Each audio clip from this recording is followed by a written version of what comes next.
सभी सखियों सहेलियों को श्रोताओं को सोनाली पाठक का सप्रेम नमस्कार। आरती आपको भी मेरा नमस्कार। क्या हालचाल? बिल्कुल ठीक हूँ सोनाली, आपको भी नमस्कार और साथ ही सभी सखियों को, सभी सखाओं को आरती श्रीवास्तव का नमस्कार।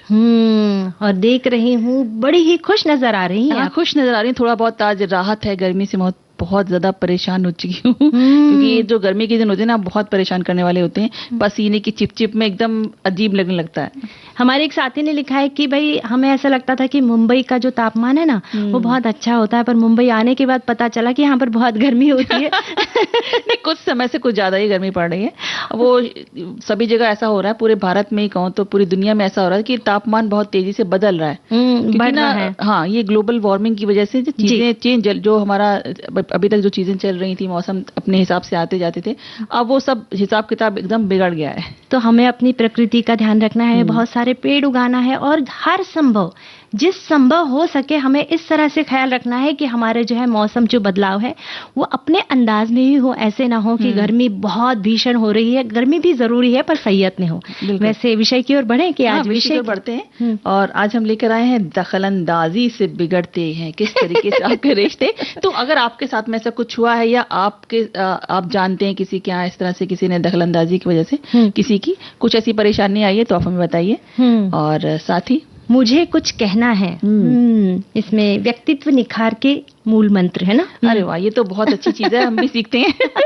तो बहुत सारे हमारे साथियों ने भी इस विषय पर लिखे हैं, तो आप भी बताइए कि व्यक्तित्व निखार यानी सिर्फ मन की सुंदरता नहीं, तन की सुंदरता, मन की सुंदरता, यानी तन और मन दोनों भी सुंदर हो तभी व्यक्तित्व में निखार आता है। और क्या करना चाहिए कि लोगों को हम लगे अच्छे, यानी 50-100 लोगों में एक अलग ही हमें नजर आए ही व्यक्तित्व, तो इसलिए क्या करना चाहिए। और आज हम लेकर आए हैं कहानी पद्मश्री की अंतर्गत हंजाबम राधे देवी, जो पारंपरिक परिधान डिजाइनर हैं, तो उनके बारे में हम बात करेंगे। साथ ही उपयोगी टिप्स, इसमें हम हरा भरा किचन गार्डन, हाँ बहुत जरूरी है किचन गार्डन का होना, क्योंकि ना कभी कभी एकदम से जरूरत पड़ती है कि हरी मिर्ची की चाहिए, हरा धनिया चाहिए, कुछ इस तरीके की चीजें चाहिए जो हमें तुरंत भागना पड़ता है कि अब लेके आए जाके। तो अगर अपने किचन गार्डन में वो चीजें होती है ना तो तुरंत तोड़ा और ले लिया फ्रेश। और कितना उसमें खुशबू जो आती है ना तुरंत तोड़ी हुई, जैसे पुदीने के पत्ते हैं, कड़ी पत्ते के जो पत्ते हैं, इतनी उसमें खुशबू होती है ना कि बाजार से हम लेकर आए तो उसमें वो खुशबू नहीं होती है। और अगर मैं कोई चीज बनानी है उसी समय, अगर पुदीने का कोई ड्रिंक बनाना है या इस तरह की कोई चीज बनानी है, शरबत बनाना है, तो उसी समय तोड़ा डाल दिया, कितनी अच्छी खुशबू और इतना अच्छा लगता है ना पीना ठंडे में। क्योंकि ना कभी कभी गर्मी बहुत तेज हो रही होती है ना, तो मन नहीं करता बाहर जाने का, तो फिर जाए लेकर आए। इससे तो अच्छा घर में अगर उगा है तो हम किस तरीके से उसको किचन गार्डन को अपने हरा भरा रख सकते हैं, आप हमें टिप्स दीजिए। और साथ ही आयुष्मान भारत दिवस आज का दिन है, आज खास दिन है, तो उस विषय में भी बातें होंगी। पर अब क्या करें आरती, बताइए। पहले सबसे तो एक गीत सुनते हैं गीत।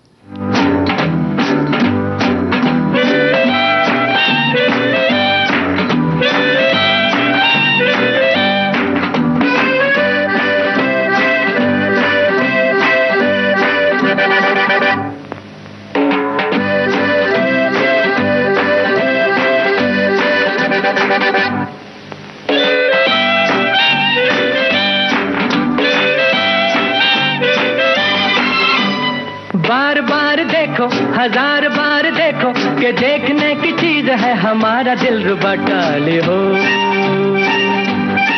डाले हो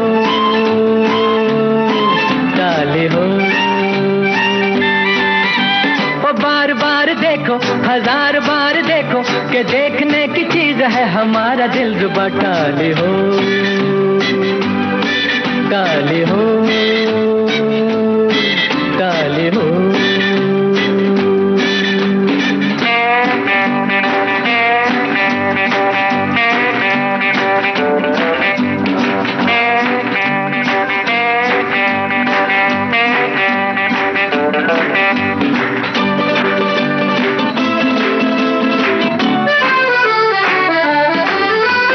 हाँ जी हाँ, और भी होंगे दिलदार यहाँ, लाखों दिलों की बहार यहाँ, पर ये बात कहाँ है। हाँ जी हाँ, और भी होंगे दिलदार यहाँ, लाखों दिलों की बहार यहाँ, पर ये बात कहाँ। ये बेमिसाल हुस्न लाजवाब, ये अदा टाले हो टाली हो, टाली हो। बार बार देखो, हजार बार देखो कि देखने की चीज है हमारा दिलरुबा। टाली हो, टाली हो, टाली हो।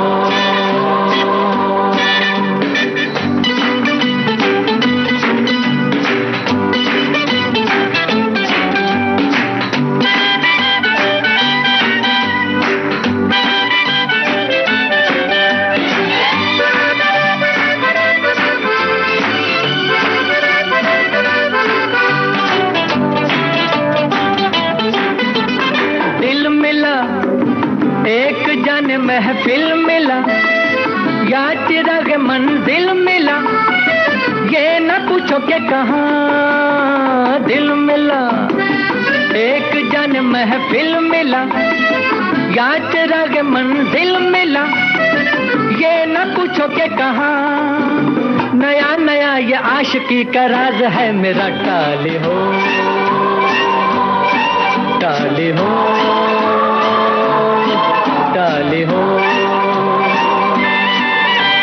बार बार देखो, हजार बार देखो कि देखने की चीज है हमारा दिलरुबा। टाली हो, टाली हो, टाली हो।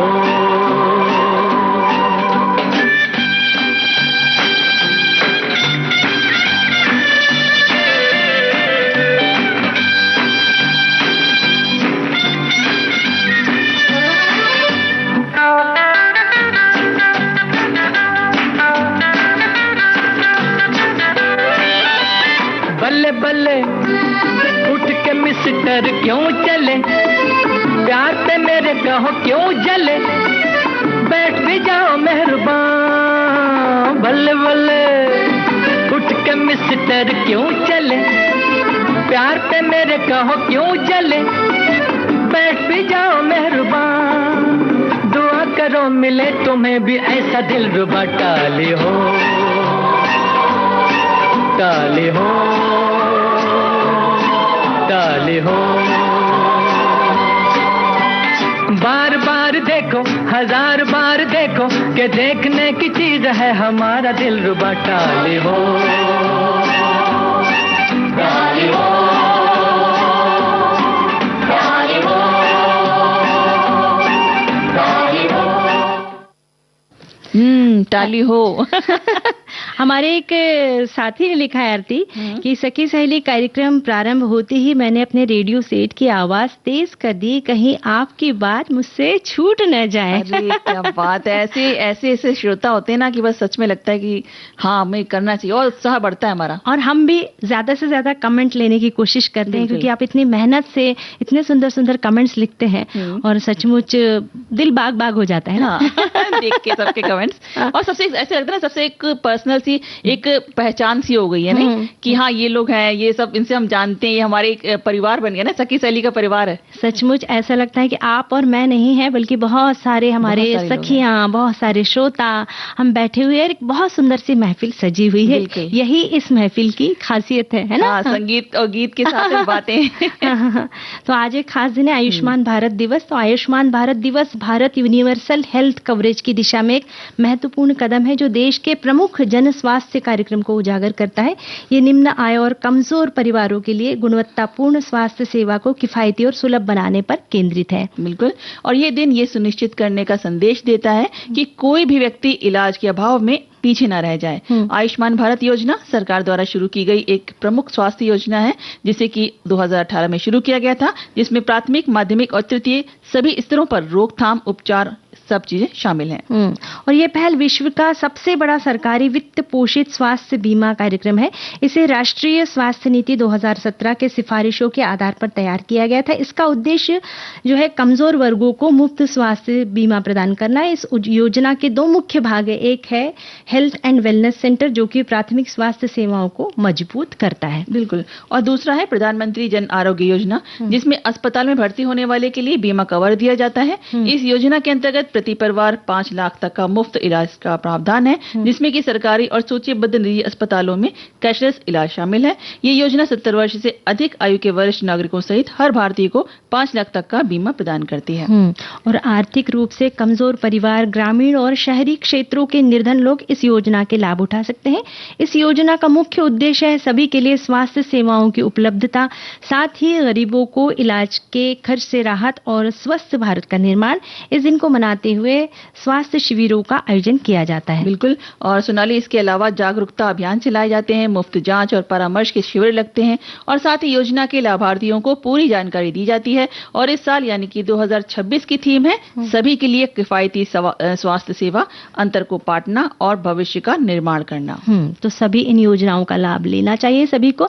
और अब हम एक संदेश सुनते हैं। आएगी जरूर। पता है, अब हम आपकी चिट्ठियों के इंतजार में हैं।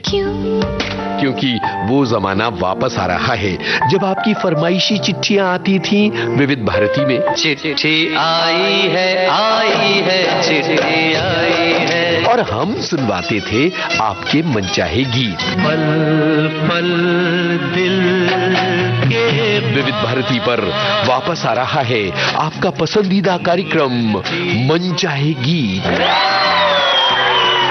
2 मई से हर शनिवार और रविवार दोपहर 3 बजे। हम इंतजार करेंगे।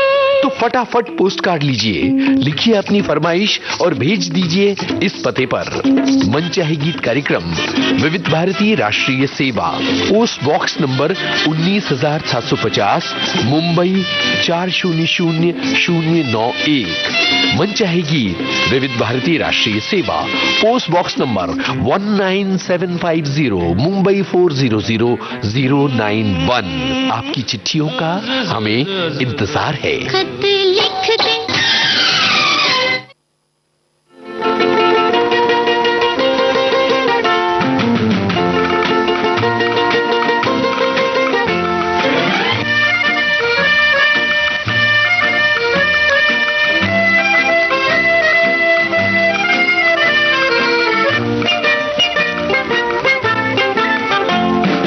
देखिए हुजूर, मुझसे रह के दूर दूर, खेलिए न दिल बेकरार से।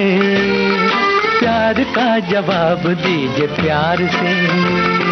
छोड़िए जिहाद, कीजिए दूर ही से बात, थाम लीजिए थोड़े इंतजार से। बाज आए हम तो ऐसे प्यार से।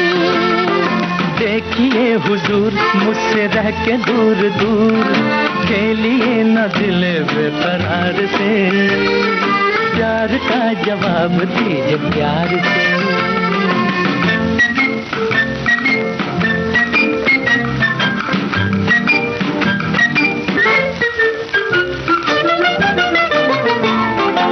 इतनी बेरुखी हमसे किस लिए, दिल दिया है क्या हमने इसलिए।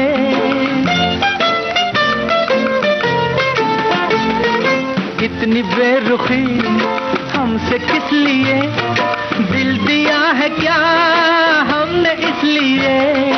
आप तो जनाब हद से बढ़ चले, बातों बातों में बढ़ गए गले। चल दिए कहाँ बात सुनिए मेहरबान, बैठिए तो 2 घड़ी करार से।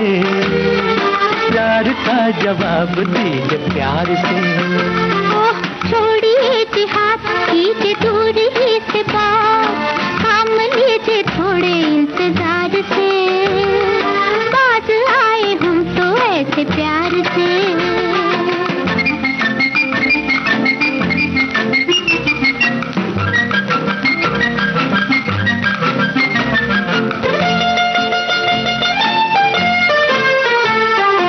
आपकी कसम सुनिए तो जरा, बेकरार दिल कह रहा है क्या।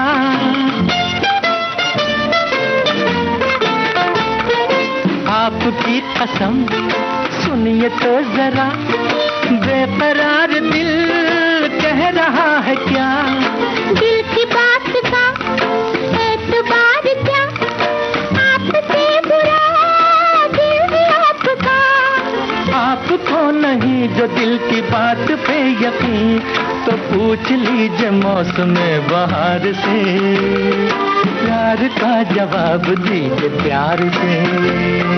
छोड़िए इतिहास कीजिए दूर ही से बात, थाम लीजिए थोड़े इंतजार से, बाज आए हम तो ऐसे प्यार से।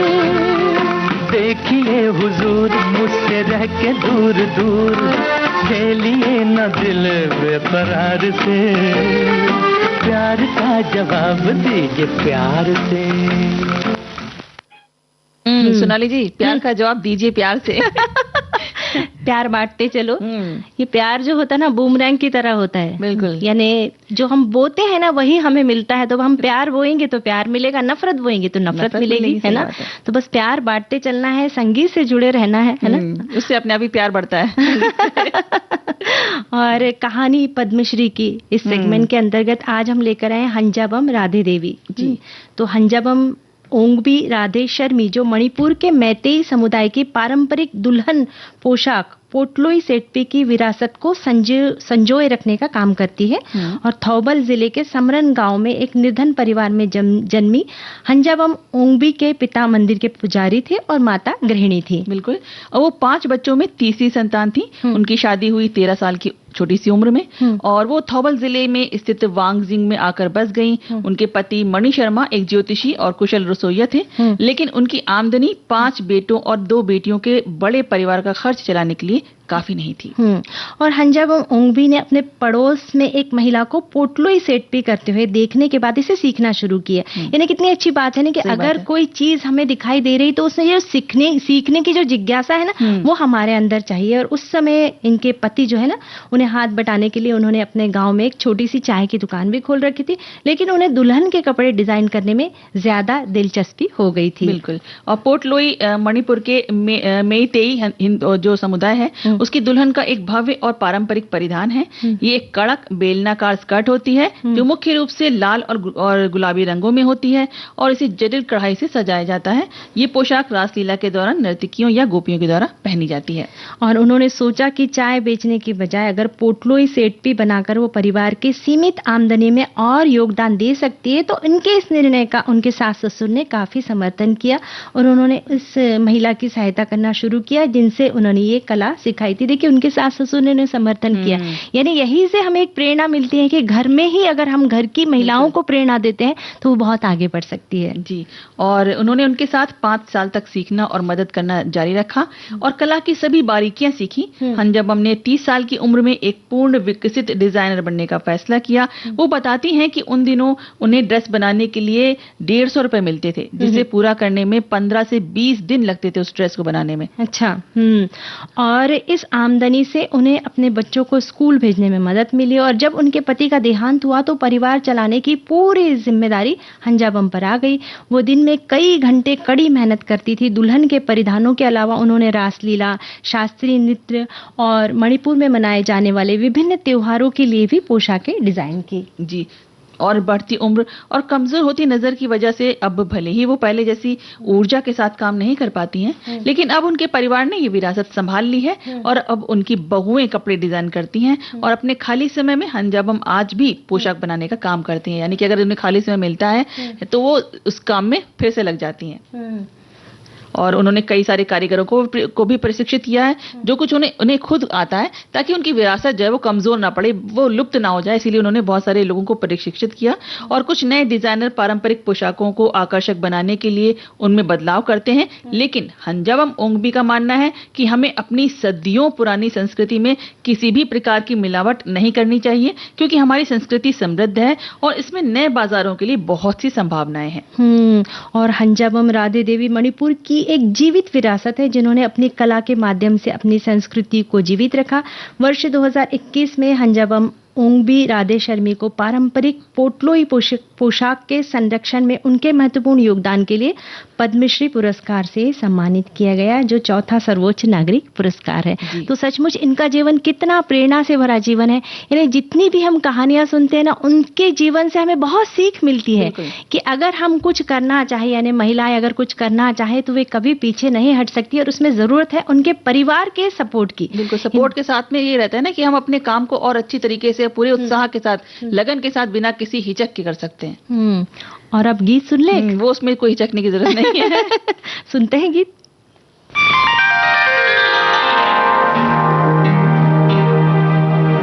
अभी न जाओ छोड़ कर कि दिल अभी भरा नहीं, अभी न जाओ छोड़ कर कि दिल अभी भरा नहीं।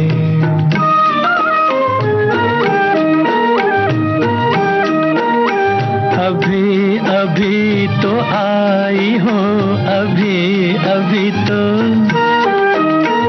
अभी अभी तो आई हो, बहार बन के छाई हो।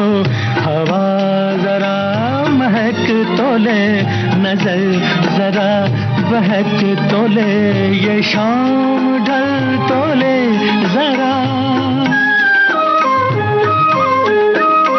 ये शाम ढल तो ले जरा, ये दिल संभल तो ले जरा।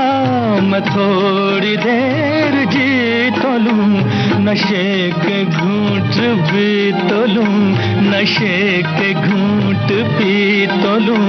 अभी तो कुछ कहा नहीं, अभी तो कुछ सुना नहीं, अभी ना जाओ छोड़ कर के दिल अभी भरा नहीं।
दिल अभी भरा नहीं। सचमुच दिल तो अभी भरा। जा कहाँ रहे हैं सोनाली? अभी जा भी तो नहीं रहे हम लोग, अभी तो हैं। पर सचमुच ये जो गाने हैं ना, इतनी बार सुनो तो भी दिल नहीं दिल भरता नहीं ना। भरता, सच में ऐसा बहुत लगता है प्यारे कि गाने। बार बार बार बार सुने, है ना। और अब हम क्या बात करने वाले हैं? आप ही बताइए। देखो, सरप्राइज बार मत रहे। बार बार मेरी बात पे तुम दखल अंदाजी कर रही हो, अब समझ लो। हाँ, जब भी मैं बात शुरू करती हूँ तब भी सोनाली जी उसमें दखल अंदाजी करना शुरू कर देती हैं। ये मैं नहीं कर रही हूँ, ये आप मुझे करने पे मजबूर कर रही हो। और जब भी हम होता ही ऐसा ना, देखिए हम जब भी मिलते हैं या कभी बहुत समय के लिए मिल रहे हैं या साथ में रह रहे हैं, फैमिली में, परिवार में रह रहे हैं, तो कहीं ना कहीं कुछ ऐसी बातें हो ही जाती हैं जहाँ कोई ना कोई दखलंदाजी कर ही देता है कि भाई ऐसा क्यों है, आपने दाल में नमक इतना, आप ऐसे क्यों डालते हो नमक, आप चम्मच से क्यों नहीं डालते हो, आप इस छोटे चम्मच से क्यों नहीं डालते हो, आप इस बड़े चम्मच से क्यों नहीं डालते हो, या आप हाथ से क्यों डालते हो। मतलब छोटी छोटी चीजों से लेकर बड़ी बड़ी बातों तक दखलंदाजी की कोई सीमा नहीं है कि किसी बात को लेकर होगी, किसी छोटी सी बात को लेकर होगी या बड़ी बात को लेकर होगी, लेकिन जो भी हो, छोटी बात हो या बड़ी बात हो, कभी कभी वो छोटी बात भी इतना बड़ा रूप ले लेती है ना कि घर में तनाव हो जाता है और अलगाव तक हो जाता है। और ये तो बात आपने घर की कही, कुछ बरस पहले की बात की जाए तो अड़ोस पड़ोस के लोग भी दखलंदाजी करते थे। बिल्कुल सही। अच्छा, अभी आप ये आपकी बेटी कहाँ जा रही है? अभी कॉलेज जा रही है? अभी कॉलेज अभी भी भेज रहे हो आप? या कितने बजे कॉलेज छूटता है और कितने बजे आती है? क्या मतलब एक एक चीज को पकड़ के बैठना। अच्छा, आपका बेटा क्या कर रहा है, एक एक चीज को देखना, एक एक चीज को पकड़ के बैठना या कान लगाना, बहुत सारी चीजें दखलंदाजी में होती थी। तो खैर अब तो इतना नहीं होता क्योंकि फ्लैट अगर वैसे बड़े महानगरों में कहें तो महानगरों में फ्लैट में जो रह रहे हैं, जो फ्लैट सिस्टम में रह रहे हैं, वहां तो ऐसा नहीं है। लेकिन हाँ, जो अभी भी घर में, बंगलों में, उस तरीके की जगहों में, गाँव में रहते हैं, वहां अभी भी सब चीजें हैं कि भाई गाँव वाले देखेंगे, गाँव वाले क्या कहेंगे या लोग क्या कहेंगे, चार लोग क्या कहेंगे। मतलब वो चार लोग जरूर आ जाते हैं, कुछ तो लोग कहेंगे, लोगों का काम है कहना। और चार लोग आते हैं, मतलब पूरे लोग नहीं आएंगे, सिर्फ चार लोग क्या कहेंगे। वैसे आरती, जब हम समाज में रहते हो तो हमें सबके साथ मिलकर रहना होता है, कभी मित्रता में तो कभी रिश्तेदारी या परिवार में किसी ना किसी मामले में अपनी राय देनी पड़ती है। लेकिन उसका ये मतलब नहीं कि हम हर छोटी बड़ी बात में दखलंदाजी करें। हम सभी के पास अपने विचार और अनुभव होते हैं, इसलिए अपनी राय रखना स्वाभाविक है, लेकिन हर बात पर हर समय अपनी राय देना हमेशा सही नहीं होता। ये आदत कई बार हमारे व्यक्तित्व और संबंधों पर नकारात्मक प्रभाव भी डाल सकती है। बिल्कुल। और क्या होता है ना कि सबसे पहले हम जो भी हस्तक्षेप करता है परिवार में या बाहर से, तो सबसे पहले तो लगता है कि क्यों आखिर ऐसे कर रहे हैं। तो अगर कोई इंसान सही जो वो चीज को करने वाला होता भी है ना, तो चिढ़ जाता है वो, तो चिढ़ के मारे सोचता है कि इनको क्या पड़ी है बार बार एक ही चीज को कहते रहने की। तो वो उस दखलंदाजी की वजह से वो वापस से उसी काम को करता है, तो तनाव पैदा होता है, उस तरीके की भावनाएं पैदा होती है। तो इससे तो अच्छा है कि इस तरह की चीजें ना करी जाए। अगर आपको एक साथ फैमिली में बंध के रहना है, आप चाहते हैं कि सारा परिवार एक मुट्ठी में बंध के रहे, तो जरूरी है कि आप भी उस चीज को समझें और कुछ चीजें आप भी इग्नोर करें, आप भी आगे कदम बढ़ाएं और सामने वाला भी करे। नहीं तो अगर इस तरह से टकराव होगा तो हम ना साथ रह सकते हैं, ना ही समाज, पूरे परिवार की बात नहीं, सिर्फ समाज की भी यही बात होती है। बहुत ज्यादा अगर आप दखलंदाजी करेंगे तो फिर सामने वाला बोलेगा, और फिर अगर बोलेगा तो हो सकता है आपको अच्छा ना लगे। और हर व्यक्ति अपने निर्णय स्वयं लेना चाहता है, अपने निजी बातों को अपने तरीके से संभाल कर रखना पसंद करता है। जब हम बिना पूछे किसी के निजी मामलों में दखल देते हैं तो सामने वाला व्यक्ति असहज महसूस करता है। और अब कार्यक्रम में लेते हैं एक ब्रेक।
ब्रेक के बाद हम फिर हाजिर हैं। कार्यक्रम है सखी सहेली और सखी है हमारी सोनाली जी और उनकी सहेली उमा यानी कि आरती। चलिए, और हमारे साथ बहुत सारे श्रोतागण हैं, बहुत सारे हमारी सखियां हैं जिन्होंने भी बहुत सारे कमेंट्स लिखकर भेजे हैं। जी हाँ, तो लेते हैं। तो एक हमारे जो श्रोता हैं वो कहते हैं कि दखलंदाजी किसी को भी पसंद नहीं होती, खासकर रिश्तेदारों की, मगर खुलकर मना भी नहीं किया जा सकता।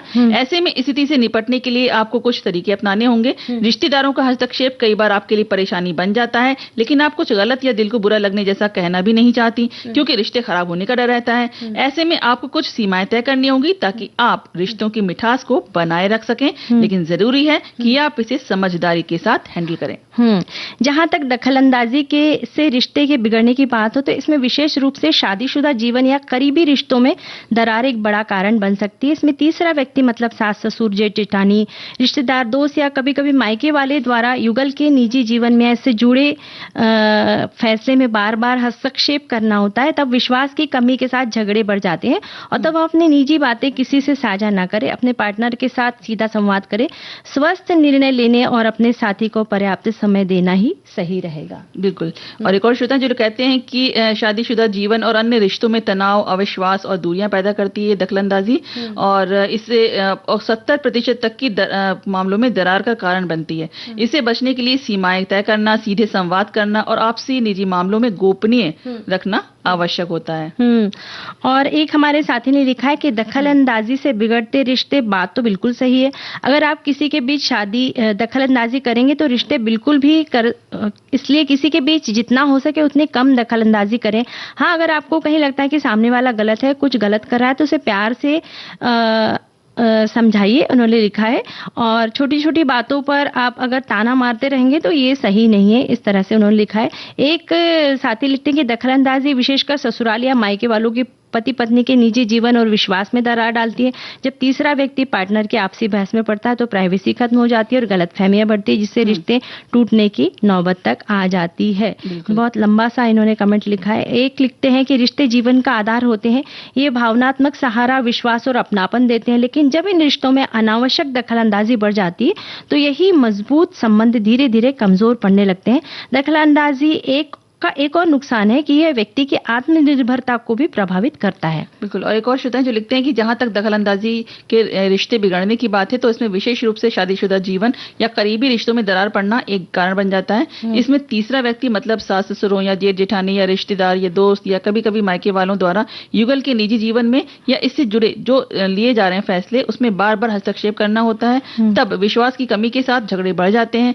तब अपनी निजी बातें किसी से साझा ना करें, अपने पार्टनर के साथ सीधा संवाद करें, स्वस्थ निर्णय लेने, अपने साथी को पर्याप्त समय देना सही रहता है। एक हमारे साथी लिखते हैं, दखलंदाजी के कारण बिगड़ते रिश्ते प्रेम, विश्वास और समझदारी की नींव पर टिके होते हैं। जब किसी रिश्ते में जरूरत से ज्यादा दखलंदाजी होने लगे तो मनमुटाव और दूरी बढ़ने लगती है। हर व्यक्ति अपनी सोच, पसंद और निजी जीवन का सम्मान चाहता है। बार बार टोकना, हर बात में हस्तक्षेप करना या अपनी राय थोपना रिश्तों में कड़वाहट पैदा कर देता है। अच्छे रिश्तों के लिए जरूरी है कि हम एक दूसरे को समझें, सम्मान दें और उनकी निजी सीमाओं का ध्यान रखें।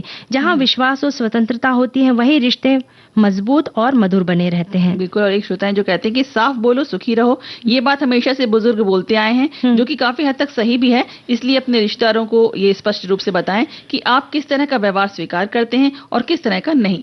आप अपनी इन सीमाओं को दृढ़ता से और स्पष्ट रूप से बताएं। यदि वो आपकी सीमाओं का सम्मान नहीं करते हैं तो उन्हें इसका एहसास कराएं, जैसे कि उनसे मिलना कम कर दें या फिर निजी जानकारी उनसे साझा ही ना करें। और एक और श्रोता जो लिखते हैं कि जिंदगी में रिश्ते और रिश्तेदार दोनों का ही अपना महत्व है, लेकिन यदि कोई रिश्तेदार मांगे बिना ही राय देता है तो उसे सुनने में कोई बुराई नहीं है। उसे मानना या ना मानना अपने विवेक पर निर्भर करता है। ऐसी कहावत है कि सुनो सबकी और करो अपनी। इसीलिए कोई भी निर्णय अपने विवेक से लें। वहीं अगर दखलंदाजी से आप परेशान हो रहे हैं तो रिश्तेदार को खुलकर बता दें कि उसकी राय भले ही कुछ भी हो, लेकिन आप इस मुद्दे पर क्या सोचते हैं। आप इससे साफ कह दें कि जब आप मेरे फैसलों पर सवाल उठाते हैं तो मुझे निराशा महसूस होती है। इससे उसे ये समझने में मदद मिलेगी कि उसके शब्दों और कार्यों का आप पर क्या प्रभाव पड़ता है। और जैसे आरती, हम बहुत सारे कमेंट्स पढ़ रहे हैं तो उसमें अक्सर दखलंदाजी का जिक्र चला है तो पति पत्नी की बात चलती है, पर बहुत सारे ऐसे घर के ऐसे रिश्ते जैसे सास बहू का रिश्ता है ना। अगर सास जो है बार बार बहू के काम में दखल अंदाजी करेगी तो बहू है ना ठीक से कर नहीं पाएगी और बनता काम बिगड़ जाएगा। तो उन्हें भी स्पेस देना बहुत जरूरी है। हर इसका मायना ये है कि हमें उस रिश्ते में स्पेस देना भी उतना ही जरूरी है। एक साथी लिखते हैं, रिश्ता कोई भी हो, हर रिश्ते की सीमा होती है। रिश्ते में जरूरत से ज्यादा दखल अंदाजी करने से कड़वाहट, अविश्वास और दूरियां आती है जो रिश्तों को बिगाड़ सकती है। व्यक्तिगत स्वतंत्रता को कम करता है जिससे जोड़े में तनाव और असंतोष बढ़ता है। बार बार की दखल अंदाजी से पार्टनर दूर होने लगते हैं। परिवार या अन्य लोगों के हस्तक्षेप से पति पत्नी के बीच मतभेद बढ़ने लगते हैं। भावनात्मक तनाव बढ़ते हैं। व्यक्तिगत फैसलों में हस्तक्षेप से रिश्ते में असंतोष पैदा होता है। आत्मविश्वास की कमी होती है। असंतोष बढ़ने पर क्लेश, कलह बढ़ जाती है जिसका परिणाम रिश्तों में बिखराव होता है। बिल्कुल। और एक और श्रोता है जो लिखते हैं कि माता पिता का रोजमर्रा के फैसलों में दखल देना, जैसे कि घर का बजट या घूमने का प्लान, दोनों के बीच यानी शादीशुदा जोड़े के बीच में मतभेद पैदा करता है। और पति या पत्नी द्वारा अपने पेरेंट्स से एक दूसरे की शिकायत करना रिश्ते को और बिगाड़ देता है। तो इसके लिए अपने परिवार के सदस्यों को प्यार से समझाएं कि आपके जीवन के कौन से मुद्दे व्यक्तिगत हैं और पति पत्नी को एक दूसरे के लिए पर्याप्त समय बिताना चाहिए ताकि उनकी समझ बढ़े और बाहरी हस्तक्षेप से बचने के लिए एक दूसरे पर भरोसा करें और कोई भी समस्या होने पर सीधे बात करें। और साथ ही एक और श्रोता हैं जो लिखते हैं कि आजकल जब अपने छोटे बच्चे ही नहीं पसंद करते हैं तो दूसरों के घर रिश्ते परिवार में दखल देना कोई क्यों बर्दाश्त करेगा। एक परिचिता, बिल्कुल सही लिखा है। सही बात है। एक परिचिता है जो पेशे से कॉलेज की शिक्षिका हैं। उनका कहना है कि रिश्तों को टीवी पर मत बनाओ और टीवी मत बनाओ, क्योंकि टीवी बनाओगे तो रिमोट अपने पास रखोगे और तुम्हारे हाथ से जब टीवी का रिमोट कंट्रोल होगा तो तब वो टीवी कभी भी अच्छे से नहीं चलेगा। जिसका जो जगह है उसका वही उपयोग करो। हाँ, कोई सलाह मांगता है तो उसे दो, पर दोनों पहलू से। ये नहीं कि मतलब अपने नजरिए से आपने उनको जो भी बताया अब उनको आज खराब लगा या बुरा लगा तो इस वजह से आप अपने हिसाब से सलाह मत देते फिर ये लोगों को। एक साथी ने लिखा है कि जरूरत से ज्यादा राय देने लगते हैं, इससे स्पेस खत्म हो जाता है। कई बार मायके से मिलने वाली अत्यधिक सलाह या ससुराल वालों की टोका टोकी छोटे मोटे झगड़ों को बड़े बड़े विवादों में बदल देती है। तो भाई उन्हें जियो और जीने दो का मंत्र हमें ध्यान में रखना है। और किसी भी रिश्ते की नींव प्यार, विश्वास और सम्मान पर टिकी होती है, लेकिन जब इसमें बाहरी या आंतरिक दखल अंदाजी का प्रवेश होता है, इंटरफेरेंस होता है, तो ये नींव कमजोर होने लगती है। रिश्तों में दखल अंदाजी एक धीमे जहर की तरह काम करती है जो आपसी समझ को खत्म कर देती है। बिल्कुल। और साथ ही एक श्रोता है जो कहते हैं कि दूसरों के काम में दखल देना बिना जरूरत के, अगर कोई आपसे सलाह नहीं मांग रहा है फिर भी आप उसको दे रहे हैं तो बिना मांगे किसी को सलाह देना या उपदेश देना सबसे ज्यादा रिश्ते बिगाड़ने का कारण बनता है। और अब गीत सुन ले। गीत सुनना जरूरी हो गया अब।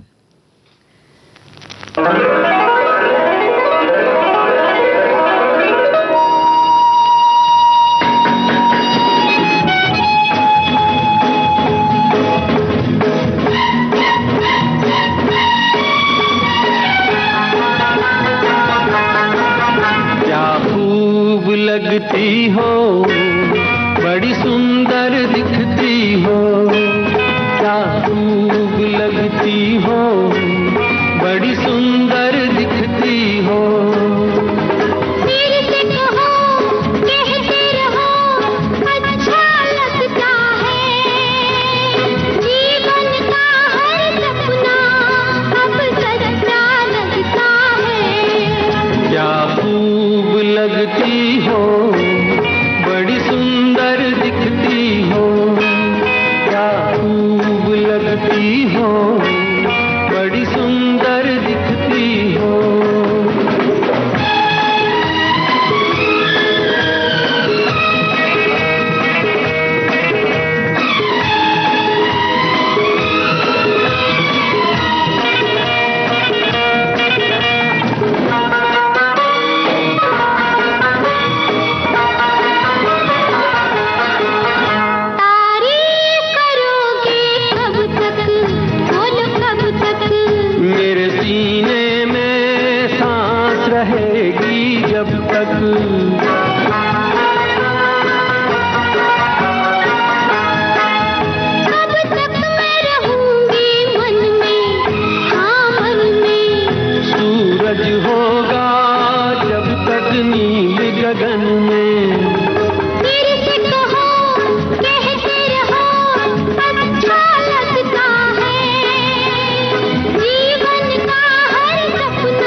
पाकर प्यासे दिल को आज मिला है सागर।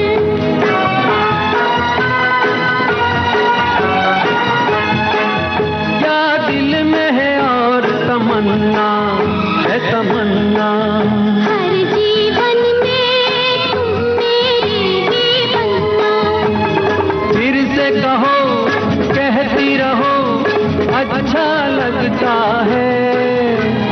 जीवन का हर सपना अब सच्चा लगता है। ओ क्या खूब लगती हो, बड़ी सुंदर दिखती हो, प्यार से प्यारे हो, तुम जान हमारी हो, प्यार से प्यारे हो, तुम जान हमारी हो।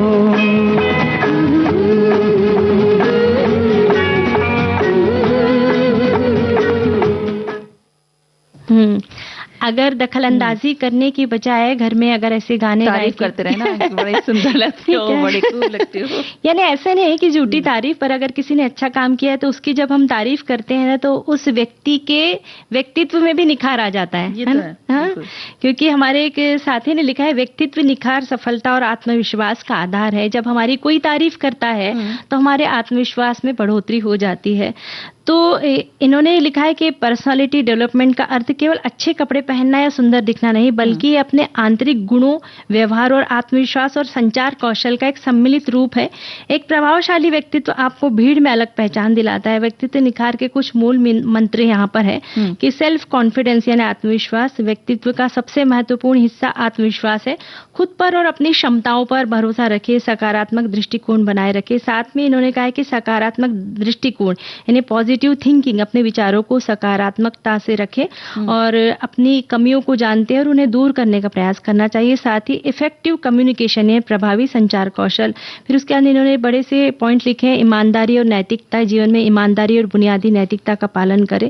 कंटिन्यूअस लर्निंग यानी सीखने की प्रक्रिया को न रोके। साथ ही शारीरिक और मानसिक स्वास्थ्य यानी फिजिकल और मेंटल वेलबींग। विनम्रता और व्यवहार यानी ह्यूमिलिटी। और साथ ही धैर्य और संघर्ष यानी पेशेंस और स्ट्रगल। इन्होंने कहा है कि सफलता रातों रात नहीं मिलती, इसके लिए धैर्य और संघर्ष की आवश्यकता होती है। निष्कर्ष है कि व्यक्तित्व का निखार एक निरंतर चलने वाली प्रक्रिया है। अपने विचारों, व्यवहार और ज्ञान को निखार कर आप न केवल सफल हो सकते हैं बल्कि एक प्रेरक व्यक्तित्व भी बन सकते हैं। बिल्कुल। और एक और हमारे श्रोता जो लिखते हैं कि कोई भी आदत जब जीवन का अंग बन जाती है तो वो हमारे स्वभाव के रूप में परिणित हो जाती है। जैसे किसी व्यक्ति की बोली बड़ी कर्कश और व्यवहार रूखा होता है तो किसी की बोली बड़ी मधुर और व्यग्र होती है, उसका विनम्र होती है। ये उनका स्वभाव है। कुछ व्यक्ति बड़े शालीन होते हैं तो कुछ उद्दंड। इस प्रकार व्यक्ति के व्यवहार से उसके स्वभाव का पता चलता है। यदि आप अपने व्यक्तित्व को अच्छा बनाना चाहते हैं तो जरूरी है कि आपको अपना जो स्वभाव है उसको अच्छा बनाना चाहिए। और साथ ही एक और हमारे श्रोता हैं जो लिखते हैं कि व्यक्तित्व निखार का सबसे बड़ा मूल मंत्र है कि इंसान दिल से अच्छा हो।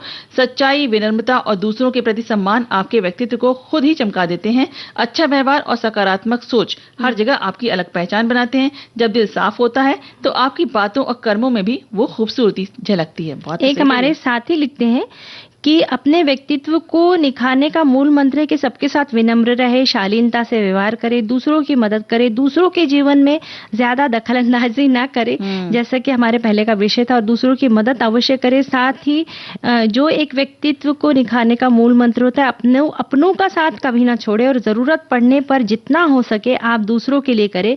अपना जो आत्मसम्मान है उसे कभी ना छोड़े। एक सच्चे व्यक्तित्व का जीवन यही होता है। व्यक्तित्व को निखारने का ये मूल मंत्र है। आगे भी लिखा है एक ने कि व्यक्तित्व निखार का अर्थ केवल शारीरिक सुंदरता नहीं बल्कि शारीरिक, मानसिक, भावनात्मक और सामाजिक गुणों का समग्र विकास है जो आपको दूसरों से अलग और प्रभावशाली बनाता है। एक हमारे जो श्रोता है वो लिखती हैं कि सखी सहेली की जब भी पोस्ट आती है तो आजकल बड़ी खूबसूरत सी लड़की की जो तस्वीर रहती है वो हमारे जमाने के स्टाइल में हाथ में किताब लेकर खड़ी रहती है। बड़ा अच्छा लगता है उसे देखकर और हमें अपने जमाने की याद आती है। ये भी व्यक्तित्व निखार का एक अच्छा जरिया है। उसको देख के हमको भी इनको भी मिलता है एक अच्छा सा कि वो किस तरह से रहते थे पहले। और आरती, जैसे व्यक्तित्व निखार की बात चलती है तो ये तो बहुत सारे लोगों ने लिखा है कि मदद करे और आत्मसम्मान के साथ रहे या पर एक और बात है कि रहन सहन भी हमारा बहुत अच्छा होना चाहिए। जरूरी नहीं है कि बहुत महंगे कपड़े पहने या फिर बहुत ही चमक धमक से भरा हो जीवन, पर जो भी होना साफ सुथरा स्वच्छ हो। अब जैसे परफ्यूम का जिक्र चलता है यानी डीओ, तो हम लोग की फैशन की बात करते हैं, पर ये नहीं है नहा के आने के बाद जब हम कोई इत्र लगाते हैं, परफ्यूम लगाते हैं और जब हम लोगों से मिलते हैं ना तो एक खुशबू से भी हम आकर्षित करते हैं। उसे फैशन से नहीं जोड़ना चाहिए। साथ ही अगर हम कुछ खाना खाते हैं उसके बाद में अगर हमारे मुंह में दुर्गंधी है तो तुरंत हमें कुल्ला करना चाहिए। उसके अंदर बहुत सारे ऐसे लिक्विड आते हैं जिससे हमें माउथ फ्रेशनर होते हैं, उससे कुल्ला करना चाहिए, जिससे अगर हम किसी से बात करें तो हमारे मुंह से दुर्गंधी ना आए। हमारे काम पे जा रहे हैं तो इस बात का तो खास इन सब चीजों का भी हमें बहुत ध्यान रखना चाहिए कि हमारे परिधान कैसे हैं, जिस जगह पर जा रहे हैं उस तरह के हमारे कपड़े हो। ये सब बातें भी हमारे व्यक्तित्व को निखारती हैं। सोनाली, आपने ये परिधान वाली बात कही तो एक हमारी श्रोता का हम ले लेते हैं कमेंट। वो लिखती है कि वहाँ परिधान की भी बात होगी, वैसे मैं भी अभी स्वयं के लिए ड्रेस सिल रही हूँ और सखी सहेली का आनंद ले रही हूँ। वो क्या है ना कि काम काज का रंग सखी सहेली के संग और भी निखर जाता है। इन्होंने बहुत अच्छी बहुत सुंदर बात लिखी है। ये अपनी ये व्यक्तित्व निखार पे काम कर रही है। और एक हमारे साथी ने लिखा है कि अच्छे विचार, अच्छा व्यवहार और अच्छे संस्कार ही व्यक्तित्व निखार के मूल मंत्र है। साथ ही अनुशासन, समय का सम्मान और निरंतर सीखने की आदत व्यक्ति को बेहतर बनाती है। सच्चाई है, ईमानदारी दूसरों के प्रति सम्मान और व्यक्तित्व की सुंदरता को और भी बढ़ाते हैं। बिल्कुल, एक हमारे श्रोता हैं जो लिखते हैं कि सबसे पहले खुद को जानना जरूरी है। आपकी ताकत क्या है, कमजोरी क्या है, जब आप खुद को समझ लेते हैं तब सही दिशा में सुधार संभव होता है। व्यक्तित्व निखार के लिए शारीरिक, मानसिक और व्यवहारिक तीनों स्तर पर ध्यान या कार्य करना जरूरी होता है। इसके प्रमुख मूल मंत्र हैं आत्म प्रेम, आत्मविश्वास, शारीरिक स्वास्थ्य और सही बातचीत करने का सही तरीका शामिल है। खुद से प्यार करें, अपनी क्षमताओं पर विश्वास रखें, मतलब आत्मविश्वास बनाए रखें, और शारीरिक फिटनेस स्वास्थ्य के साथ आत्मविश्वास बढ़ाने के लिए भी जरूरी है। अपनी प्राथमिकता का सम्मान करें, कुछ नया सीखने की मानसिकता बनाए रखना फायदेमंद रहेगा, क्योंकि सीखना ही विकास की सीढ़ियां हैं। बिल्कुल। और एक श्रोता जो लिखते हैं कि पर्सनालिटी ग्रूमिंग व्यक्तित्व में जबरदस्त निखार लाती है। ये सिर्फ अच्छे कपड़े पहनने तक सीमित नहीं है, बल्कि ये आपके आत्मविश्वास, बातचीत के तरीके, व्यवहार और समग्र दृष्टिकोण को बेहतर बनाने की एक प्रक्रिया है। अच्छे संस्थानों में जाने के लिए लोग इसकी क्लासेस भी करते हैं। अपने आत्मविश्वास के लिए भी बेहद जरूरी चीज है, जो आप खुद से भी अपनाकर सलाह मशवरा करके अपने अंदर ला सकते हैं। और अब गीत सुन ले। बिल्कुल।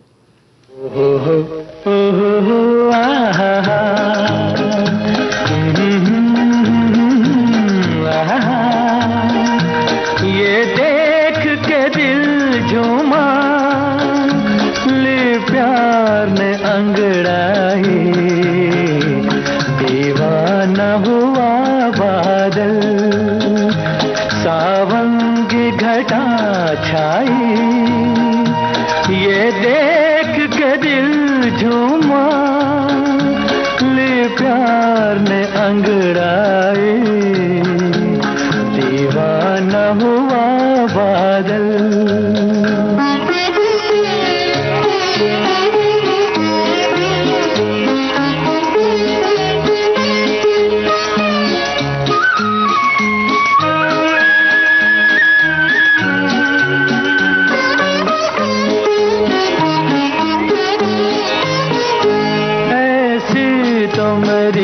तकदीर न थी तुम सा जो कोई महबूब मिले, दिल आज खुशी से पागल है, दिल आज खुशी से पागल है।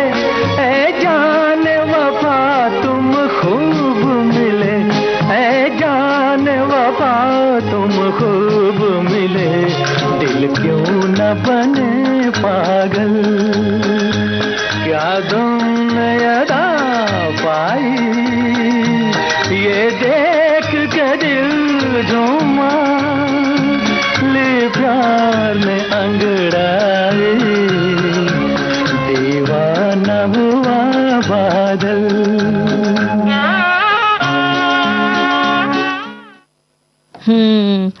तो आरती, कहाँ खो गई थी? अरे बस श्रोताओं के कमेंट्स को देख रहे थे कि क्या कितना अच्छे तरीके से उन्होंने लिखा है, किचन गार्डन को के लिए कितने अच्छे अच्छे उन्होंने टिप्स दिए हैं, वही देख रहे थे बस। एक हमारे साथी लिखते हैं कि मैंने फूलों के साथ साथ सब्जियां भी लगाई है। किचन गार्डन जिसे सब्जी का बागीचा या पोटेजर भी कहते हैं, घर के पास बालकनी, छत या पिछवाड़े स्थित एक छोटा सा नियोजित स्थान है। इसका उद्देश्य घरेलू उपयोग के लिए ताजी जैविक सब्जियां, फल और जड़ी बूटियां उगाना है, जिससे बाजार पर कम निर्भरता हो, स्वस्थ भोजन मिल सके। किचन गार्डन की बहुत सारी उन्होंने ये भी लिखी है, उपयोगिताएं भी लिखी है, और जल्दी जल्दी निकाल कर हम उसे अपने इस्तेमाल में ला सकते हैं। बिल्कुल। एक और श्रोता जो लिखते हैं कि मेरा भी एक छोटा सा किचन गार्डन है, जहाँ पर मैंने करेले की बेल, पुदीना, मिर्च, ऑरिगेनो आदि लगाए हुए हैं। थोड़ी जरूरतें पूरी हो जाती हैं, बाकी बगीचे में बड़े वृक्ष जैसे कि मीठा नीम, पारिजात, आम, बेल ये सब लगे हुए हैं, जिससे छांव और ठंडक बहुत रहती है। अमरूद की भी एक किस्म लगाई है, जिसमें बहुत जल्दी फल लगने वाले हैं, फल लग गए हैं बल्कि। बहुत सारे पक्षियों ने हमारे यहाँ अपना आशियाना बनाया। सबसे बड़ी अच्छी चीज तो यही होती है जो पेड़ होते हैं उनकी। इससे ज्यादा सुख कुछ हो ही नहीं सकता। और एक हमारे साथी ने लिखा है कि हमेशा विश्वसनीय स्रोतों या नर्सरी से प्रमाणित बीजों का ही चुनाव करें। यदि आप नए हैं तो आसानी से उगने वाले पौधे जैसे धनिया, पुदीना, पालक, मेथी, टमाटर और मिर्च से शुरुआत करें।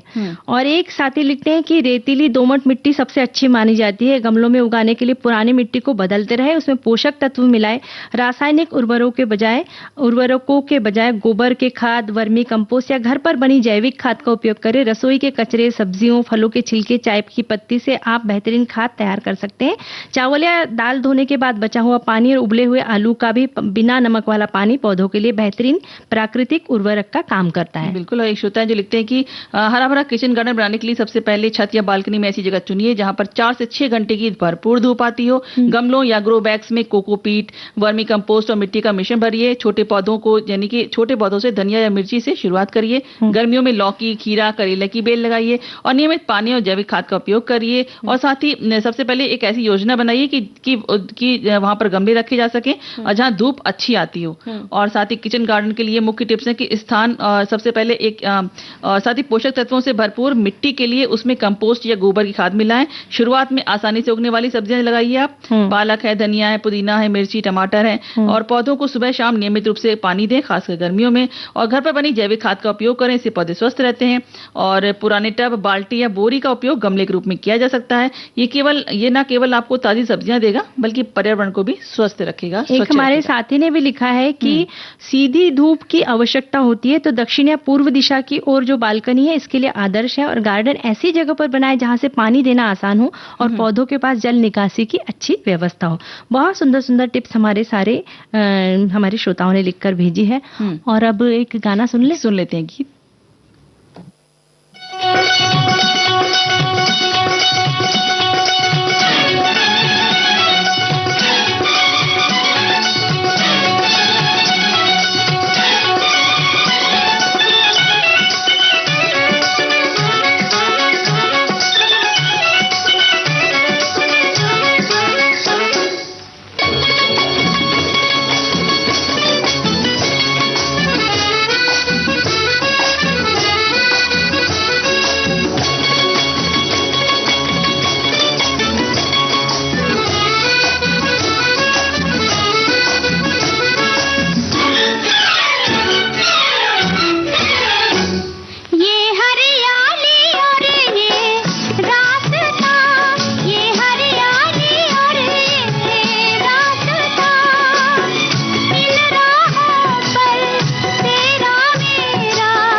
तो इतना आरती, अच्छा गाना सुना ना, बहुत सुंदर गाना था और हमारे श्रोताओं ने इतने सुंदर सुंदर कमेंट्स लिखे, तो उन्हें भी हम शुक्रिया कहते हैं और बहुत बहुत लेते धन्यवाद। और लेते हैं इजाजत। आप सभी को सोनाली पाठक और आरती श्रीवास्तव का नमस्कार।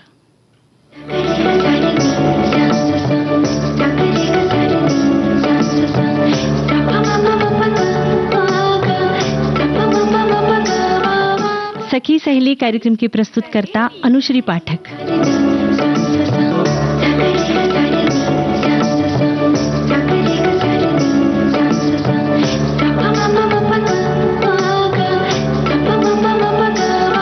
सखी सहेली।